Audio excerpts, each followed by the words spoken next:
welcome back to the Construction Leadership Podcast. I am your host, Bradley Hartmann, and on this podcast, we connect with construction industry leaders from across the country to share their insights on leadership, as you might assume, personal improvement, and to share practical, tactical tips to help you build trust faster and lead more persuasively. Amidst all the craziness that we've been living inside the construction industry, I've been hearing more and more people reference the Stockdale paradox from the book Good to Great. And Jim Collins, in his book Good to Great, describes the Stockdale paradox as stoically accepting the brutal facts of reality while maintaining unwavering faith in the end game and a commitment to prevail despite the brutal facts. So over the past several months, I've heard several people refer to this Stockdale paradox as a concept, and they've thrown it out as a punchline without much context. And I believe that understanding the man and the man who influenced him is definitely worth your time and attention.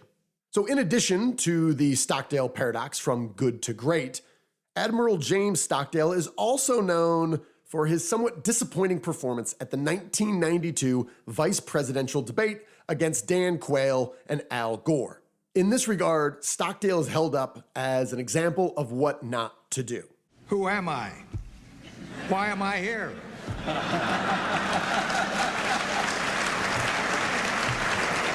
I'm not a politician, everybody knows that, so don't expect me to use the language of the Washington Insider. 37 years in the Navy, and only one of them up there in Washington. And now I'm an academic. The centerpiece of my life was the Vietnam War. I was there the day it started. I led the first bombing raid against North Vietnam. I was there the day it ended, and I was there for everything in between. Yes, Admiral James Stockdale is held up as what not to do in a national debate. Number one, don't start off your speech by acting very confused about who you are and how you got there. Number two, do not tie yourself directly to the biggest international debacle in American history. And number three, do not refer to yourself as an academic. There's such a small percentage of the population that admires people who call themselves academics. Needless to say, his performance at the 1992 vice presidential debate hardly encapsulates the man and his message and his leadership principles. I would strongly encourage everyone to read Courage Under Fire, a book that Admiral James Stockdale wrote. In it, he shared his leadership philosophy, and he said that no matter the carrier that he was on, no matter how often he was flying daily combat missions, he never went anywhere with one book. It's called the Enchiridion. And at the core of the Enchiridion is really this idea of subjective consciousness, which sounds, well, a little aggressive and a little bit academic. Subjective consciousness. What does this really mean? Well, it really means that your consciousness, the way you think, is really subjective. That is, you can control it. It's not automated.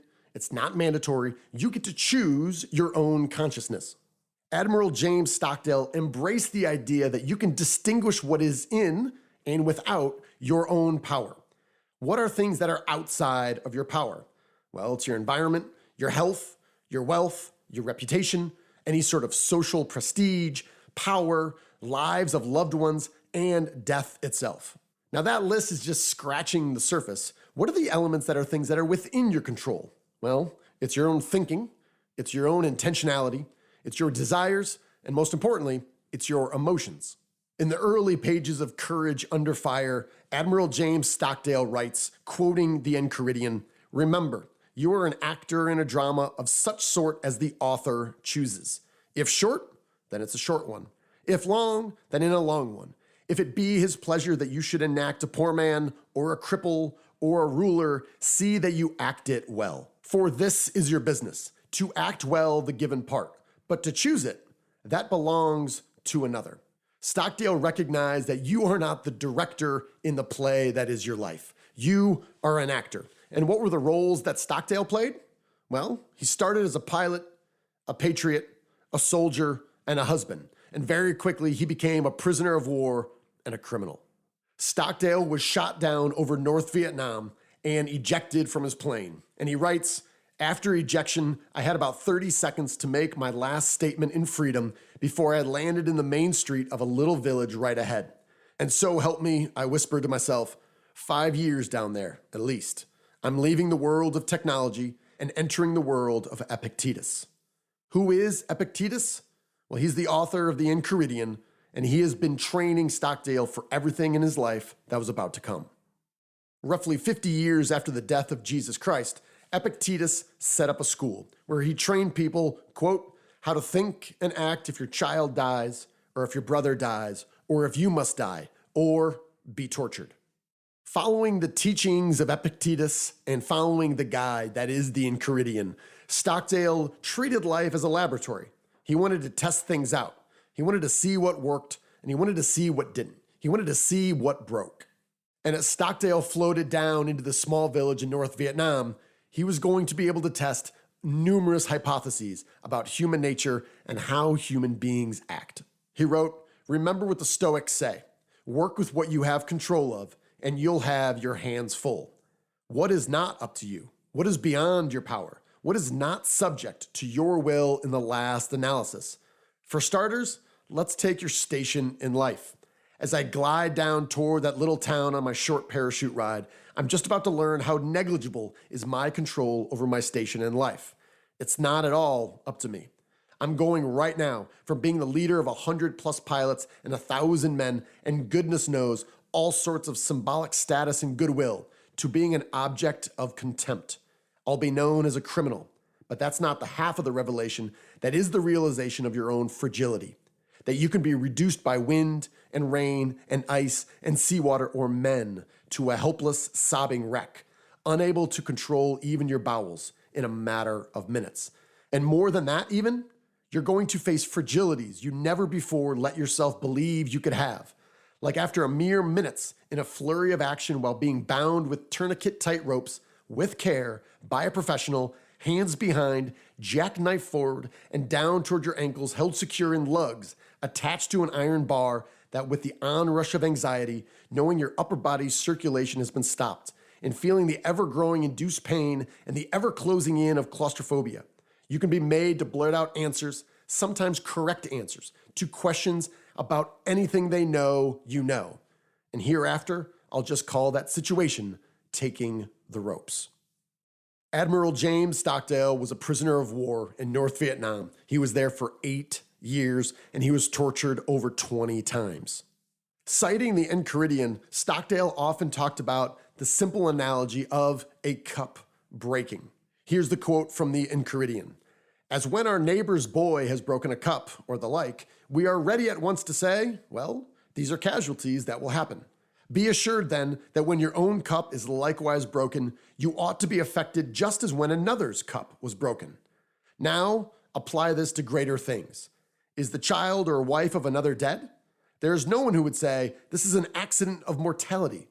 But if anyone's own child happens to die, it is immediately, alas, how wretched am I.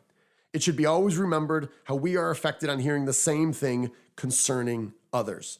And that's a tough analogy to think through, especially if you've been through the death of a loved one or you've been through cancer. This idea that, yeah, things are going to break.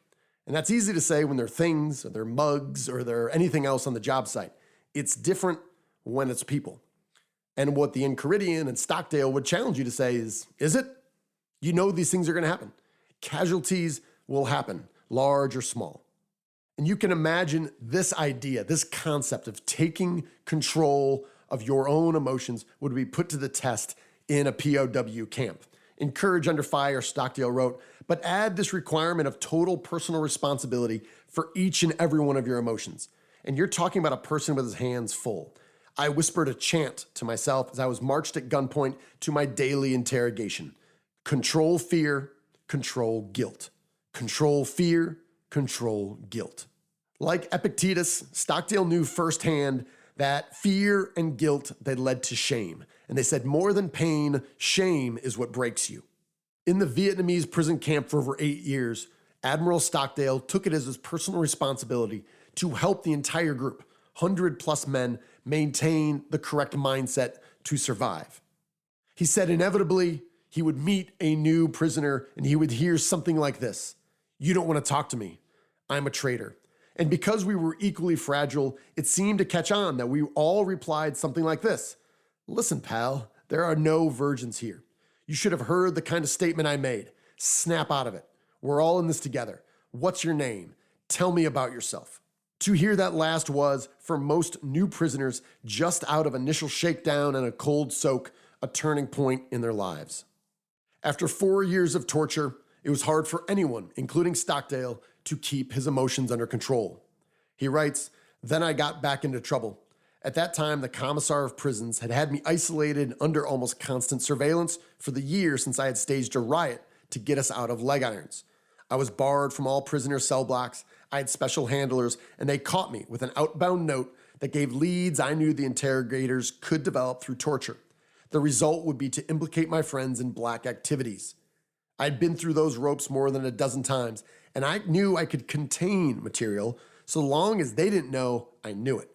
But this note, it would open doors that could lead to more people getting killed in there. It was the fall of 1969, and I had been in this role for 4 years, and I saw nothing left for me to do but check out. I was solo in the main torture room in an isolated part of the prison. My chair was near the only pane glass window in the prison. I was able to waddle over and break the window stealthily. I went after my wrist arteries with the big shards. I had knocked the light out, but the patrol guard happened to find me passed out in a pool of blood, but still breathing. The Vietnamese sounded the alert, got their doctor, and saved me. Why? It wasn't after until I was released years later that I learned that that very week, Sybil, his wife, had been in Paris demanding humane treatment for prisoners. She was on world news, a public figure, and the last thing the North Vietnamese needed was me dead. There had been a very solemn crowd of senior North Vietnamese officers in that room when I was revived. Prison torture, as we had known it in Hanoi, ended for everybody that night. It's hard to read that passage from Courage Under Fire by Stockdale and not feel your own control of your own emotions slipping just a little bit. 4 years after his attempted suicide, Stockdale was released and returned home, and he credited the Enchiridion by Epictetus as the primary tool that helped him survive. Written over 2,000 years ago, you might be wondering, yeah, that's fine. How is the Enchiridion written by Epictetus? How is that relevant today? This simple sentence comes to mind. If you ever happen to turn your attention to externals for the pleasure of anyone, be assured that you have ruined your scheme of life. Let me read that again. If you ever happen to turn your attention to externals for the pleasure of anyone, be assured that you have ruined your scheme of life. And right now, when we deal with social media as a tool to help us communicate during very tough times, yeah, it's been helpful.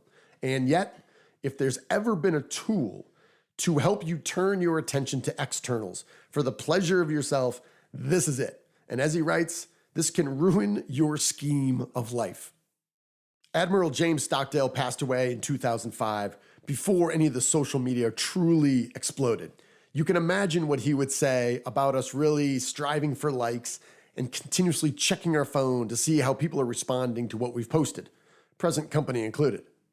In Courage Under Fire, he wrote, "It's really hard to discuss in public the real-life challenges of that laboratory in Vietnam because people always ask the wrong questions. How was the food? That's the first one. It's always the first one. And in a place like I've been, that's so far down the scale that you want to cry. Did they harm you physically? What was the nature of the device they used to harm you? Always the device or the truth serum or the electric shock treatment, all of which would totally defeat the purpose of a person seriously trying to break down your will. All of those things would give you a feeling of moral superiority, which is the last thing you'd want to have happen. I'm not talking about brainwashing. There's no such thing. I'm talking about having looked over the brink and seen the bottom of the pit and realized the truth of that linchpin of stoic thought, that the things that bring down a man is not pain, but shame." You can imagine both sides of that conversation. Someone who survived 8 years of torture in a camp away from his family and his friends and everything in his life that gave him purpose. And you come out, and what do people want to know? How was the food? What was the torture like? What Stockdale really wanted to talk about, the most important questions, were about how you manage your mindset to survive that, intact and be stronger for it. And for Stockdale, the top 4 questions might have been, what's within your control? What's outside of your control? What's the right thing to do? How do I play this part well? And here's that exact passage from the Enchiridion. And if it sounds Shakespearean, well, Shakespeare got it from somewhere. Remember that you are an actor in a drama of such sort as the author chooses. If short, then it's a short one. If long, then it's a long one. If it be his pleasure that you should enact a poor man, or a cripple, or a ruler, or a private citizen, see that you act it well. For this is your business, to act well the given part, but to choose it belongs to another. You are not in control of the role that you play. You just got to play it well. James Cagney, the famous American actor, had a great quote that ties in directly to this. He said, "Playing a part well isn't that hard. Know your lines, show up on time, hit your mark, and tell the truth."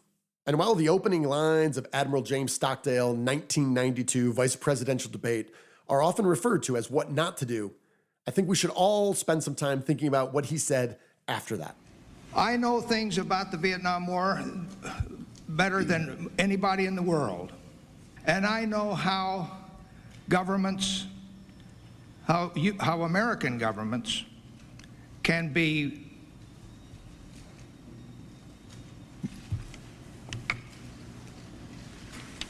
courageous and how they can be callow.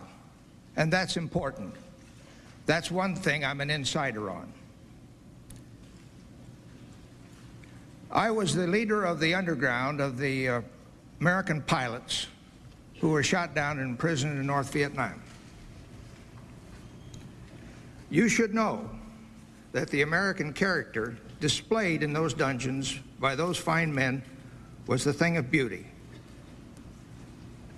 I look back on those years as the beginning of wisdom, learning everything a man can learn about the vulnerabilities and the strengths that are ours as Americans. Why am I here tonight? I am here because I have in my brain and in my heart what it takes to lead America through tough times. Thank you. Thank you, Admiral. Stockdale can teach us a lot, far more than a punchline about the Stockdale paradox from good to great and what not to do in a debate. He can teach you how to live during tough times. And we're always living in tough times. There's always something that we're going through. We're all fighting our own battles. All we can do is control what you can control. So you may be wondering, all right, there's a pair of book recommendations that we've been referring to. Courage Under Fire by Admiral James Stockdale and the Enchiridion by Epictetus. How long are these books, you might be wondering? Like, how much of a time investment do I need to make to get something out of them? Well, you might be surprised. Courage Under Fire is 21 pages long. The Enchiridion by Epictetus is 24 pages long, and for 45 pages, you can learn not only from Stockdale, but the person that Stockdale learned from, Epictetus. Simply 45 pages that you'll want to reread on how to live through tough times. As you can tell, I've learned a lot from it. I think you can too. So despite all the craziness that we're living under, we would be wise to revisit these 45 pages. And remember, Stockdale, that we can accept the brutal facts of reality and yet maintain unwavering faith in the end game and a commitment to prevail despite the brutal facts. As always, thank you for listening. We're going to close out like we always do with our leadership mantra. You, my friend, are owed nothing. Deliver value first.